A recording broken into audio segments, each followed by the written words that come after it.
শিৱসাগৰবাসীৰ ৰাইজ, মই কেইবাবাৰো ইয়াত অনুষ্ঠান কৰিছোঁ। আজি কিন্তু কিবা এটা বিশেষ ভাল লাগিছে। তাৰমানে আজি জুবিন দাৰ বিদিন প্ৰথমটো বহাগ, আৰু এই বহাগত তেখেতৰ উপস্থিতি বৰকৈ আমনি কৰে আচলতে। কিন্তু এটা কথাও ভাল লাগে যে তেখেত যদি মোক চিনাকি কৰাই নিদিলেহেঁতেন, মই আপোনালোকৰ মৰমখিনি নাপালোহেঁতেন। আপোনালোকৰ মৰম আদৰখিনি আমাক আগবাঢ়িবলৈ বহুতখিনি প্ৰেৰণা দিয়ে।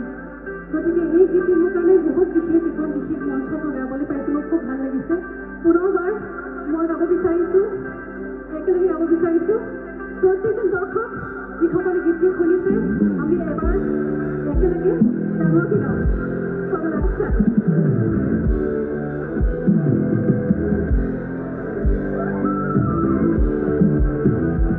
Dancing